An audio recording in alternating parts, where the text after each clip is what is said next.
starting out today's episode with a very important announcement. Due to some scheduling conflicts and time constraints, Dr. Hong Jin will no longer be hosting the Rainbow Kitchen with me. Although it is sad for me to see her go, I am so happy and grateful to be able to have worked with her over the past 2 episodes. She has been a major inspiration in my career, and I could not be more grateful. Hong is really happy to see me continue on with the project. She gives her blessing and she wishes us the most success in the future. But don't take my word for it. Here's a message from Hong. Hi, with a heavy heart, I'm announcing that I have to step away for now from our cooking show to taking care of my mom in China. On one hand, I feel sad. According to Chinese medicine, sadness is an emotion associated with lungs, which is the organ dominates the atom.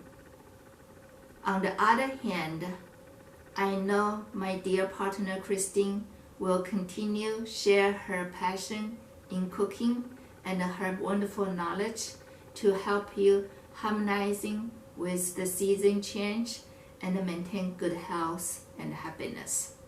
Enjoy the shows! So one more big, grateful thank you to Dr. Hong Jin. Mwah!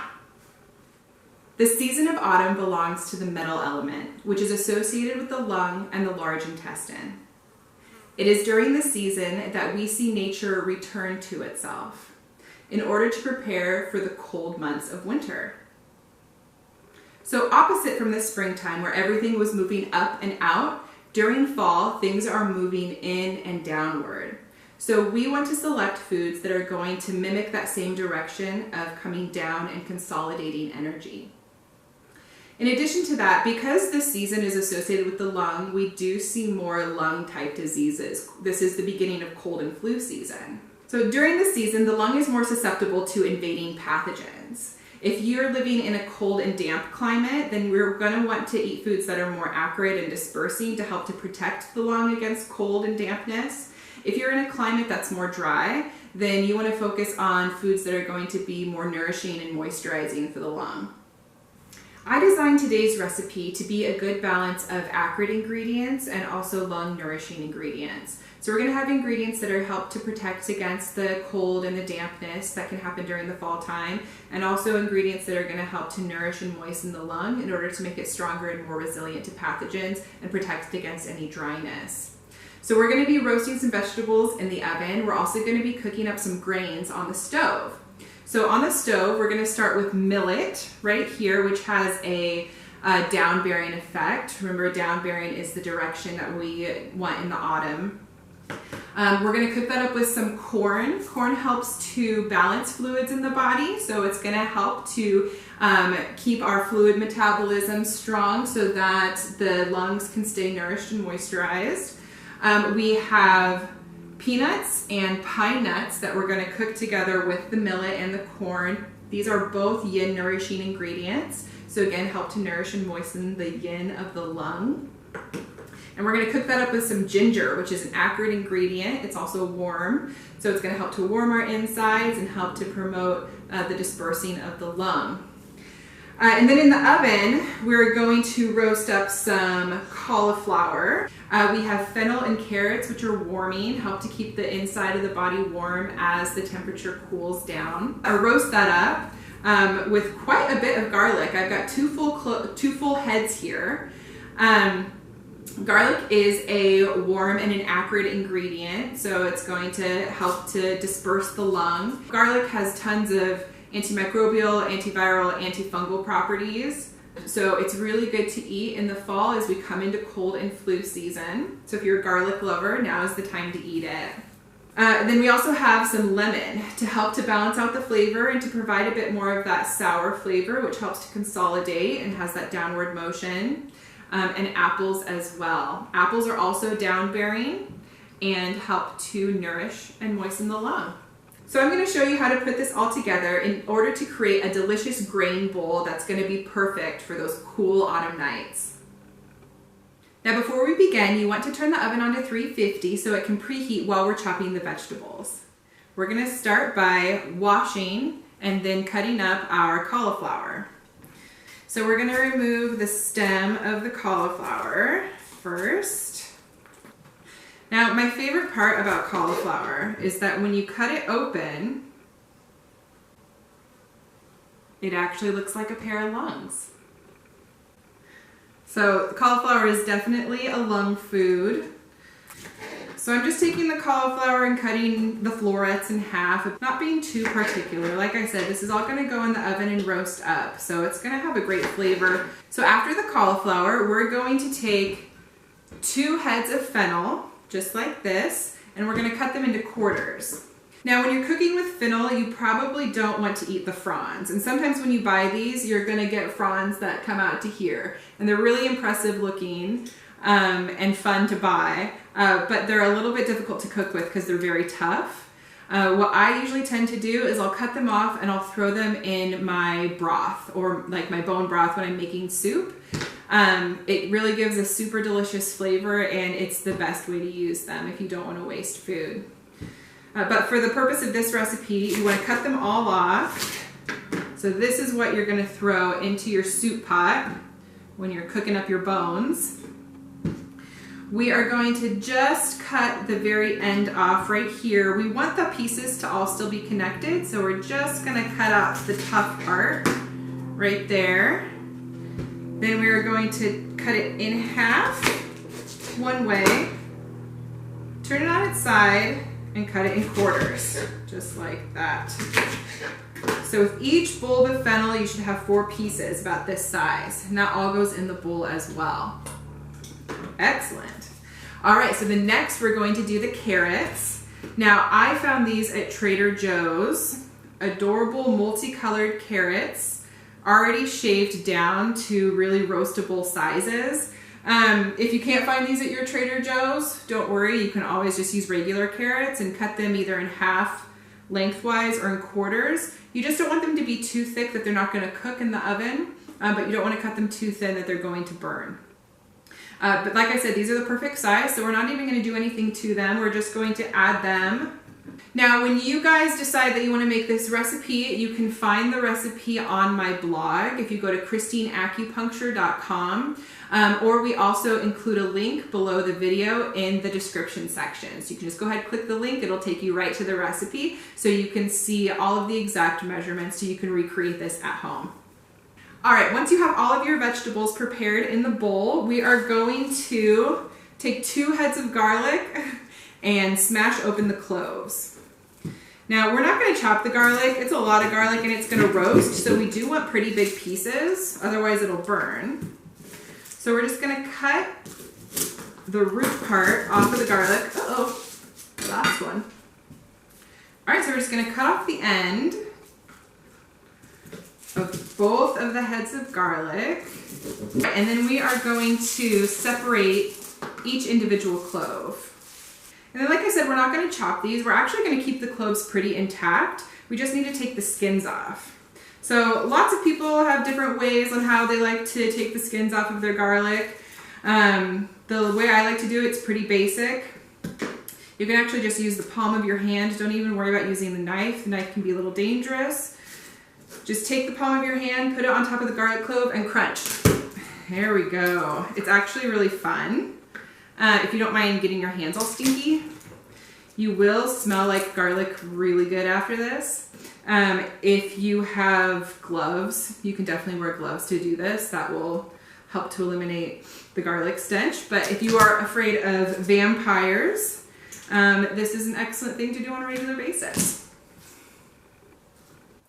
Once you have finished peeling the garlic, go ahead and add it to your bowl with the fennel, cauliflower, and carrots. There we go. All right, next, you're going to take a lemon, cut it in half, and then in quarters. Then each of these wedges, you're going to cut those in half as well. So we are getting 8 pieces of lemon. Just like that. All right, and go ahead and add that into your bowl too. Okay. Now we've got all of our veggies in here, along with our lemon and the garlic. We're going to drizzle some olive oil on top. You're going to do probably about 2 to 3 tablespoons. You want a nice oil coating on the vegetables so that they get a good brown in the oven. So we're going to drizzle this olive oil on top, just like that. Yeah, about 3 tablespoons. We're going to give it a healthy dose of salt. Like that.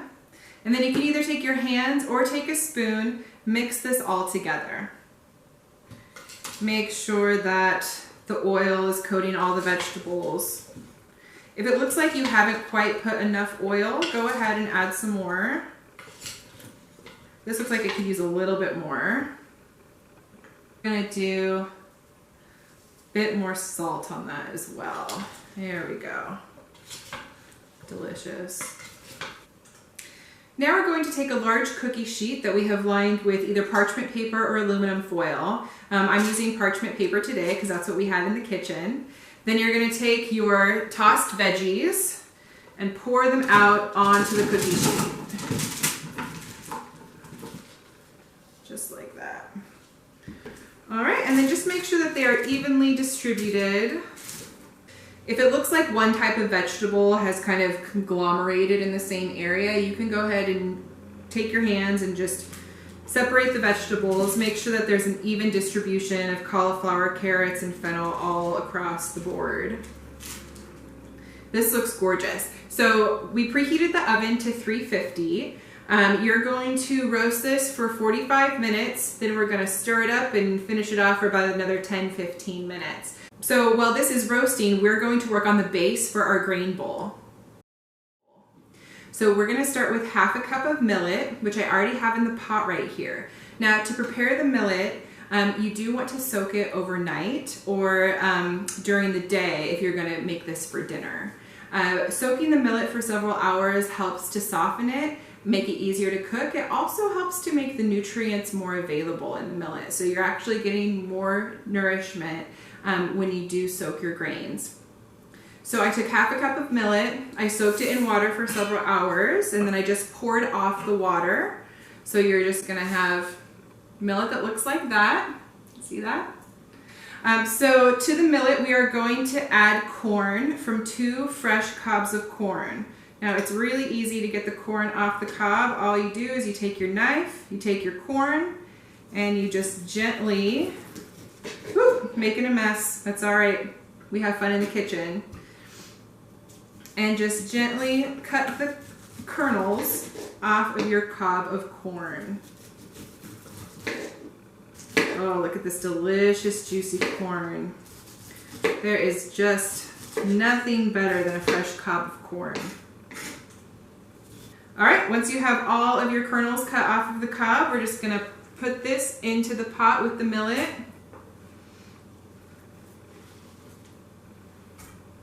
After you add the corn, then we're gonna take 1 Granny Smith apple. Take the apple, cut it into quarters, and core it.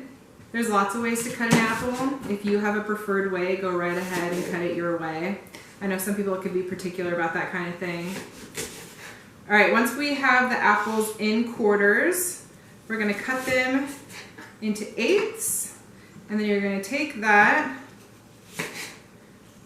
and do 2 cuts. So for each quarter of the apple, we're gonna have 6 pieces. So they're gonna be about this big, kind of nice sized chunks. And that's gonna go right in with the corn and the millet.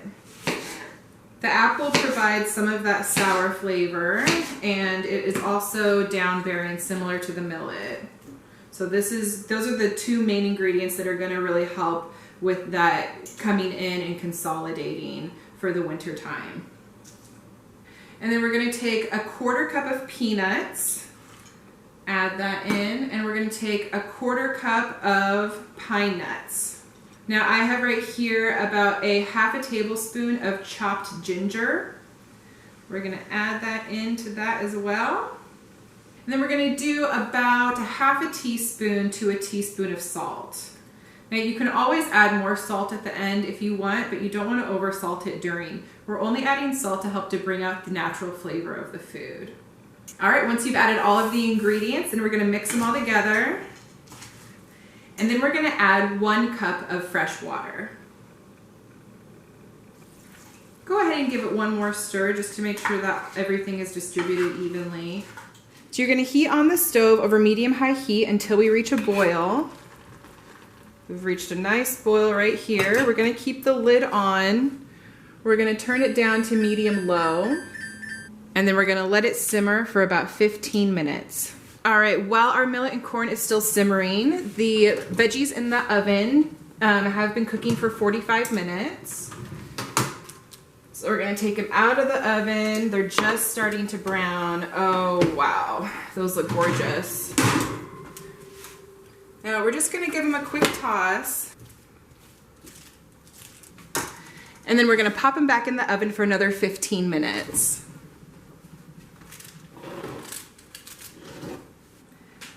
All right, once you've taken the veggies out of the oven, you'll probably want to test them with a fork just to make sure that they're cooked all the way through. So make sure you test the fennel, the cauliflower, and the carrots, and those all look great.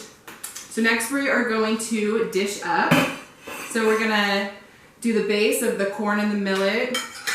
And this is just so good. It's such an interesting texture with all of the different ingredients, the crunchy from the peanuts and the pine nuts, and then like the sour sweet from the apple. It's just like, you wouldn't think that it would be so good together, but it is such a nice combination. So we're gonna do a couple scoops of that. Wow, that just really smells amazing. And then we're gonna take a nice piece of fennel, a few carrots. I'm gonna do a couple different colors since I got a multicolored pack of carrots. And this is the Rainbow Kitchen, so we like to eat our colors. And a few of the cauliflower. Beautiful. And then we are just going to finish it off with a little squeeze of lemon. And then we're gonna do just one last pinch of salt for flavor. And there you go. There's your warming autumn grain bowl. Enjoy. Thank you for joining me for the autumn episode of the Rainbow Kitchen. I hope you enjoyed cooking this meal as much as I did, and I would love to hear about your experiences in the comments below the video. I hope you have a wonderful autumn season, and as always, wishing you good health and great happiness.